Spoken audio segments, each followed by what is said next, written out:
So this is my scripted book review series in which I go back and reread old book reviews I wrote, see if I can make a YouTube video out of them.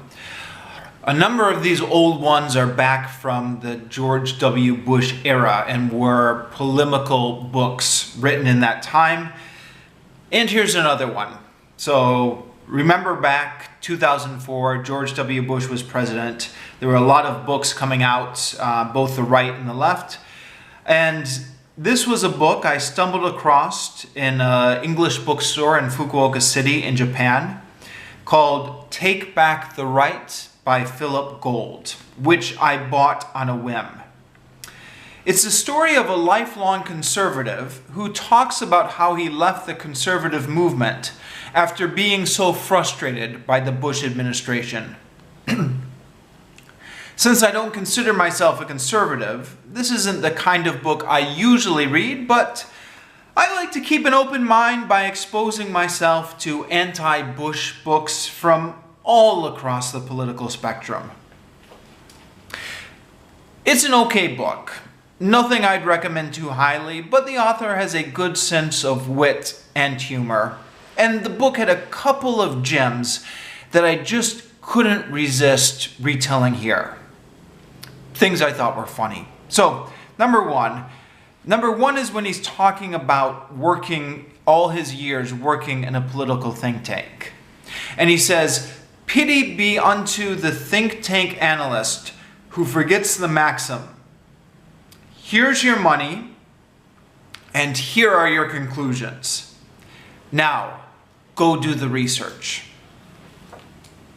And then there was this story that made me laugh.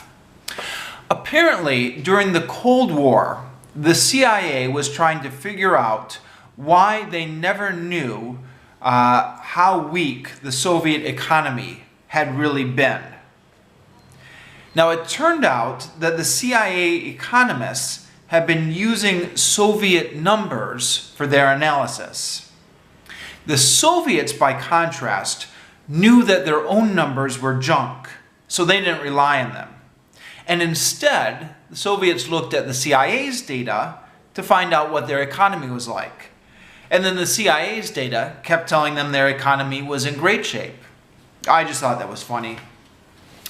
So, in the initial review, I just kind of say, oh, it's okay, I don't recommend it too highly. It's got a couple of funny things in it. But it is one of those slow burns, like a book that you read at the time, you don't think much of, and it just kind of sticks with you afterwards. Because there were things in it, I think, that maybe give a good insight into the average conservative's mind. So I came back to that book a couple times.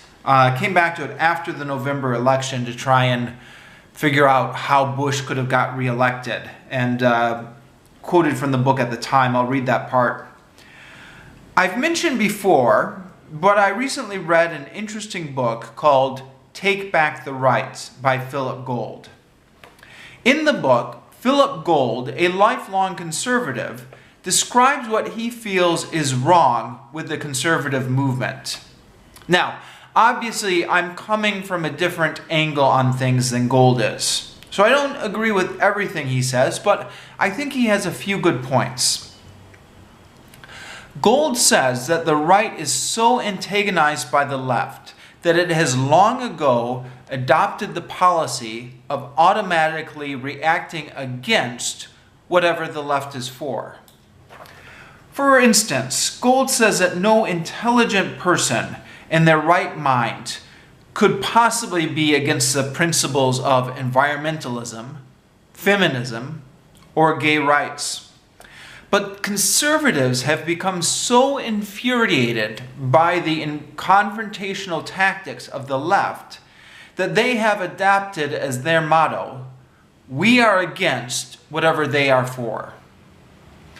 Gould says this trend began during the Vietnam War and states that, quote, "It is arguable that popular support for the war would have faded years before it did, had not supporting the war become a form of protest against the protesters."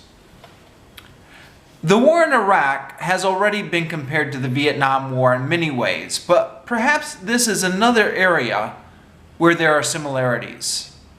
And if we can extend this to include support for not just the war, but the administration as a whole, then maybe this explains why a lot of conservatives are still supporting Bush.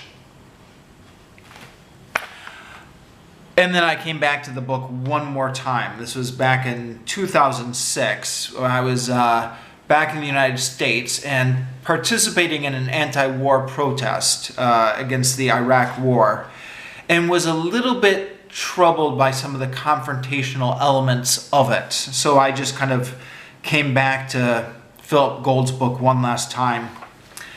So in 2006 I wrote, "I'm somewhat haunted by the words of Philip Gold."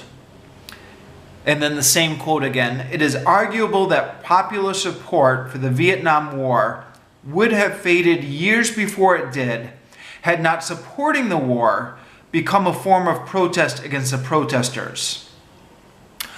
End quote.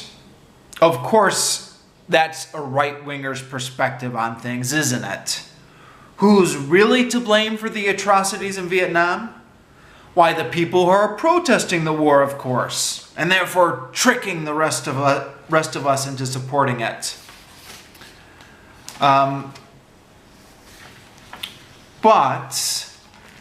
Sorry.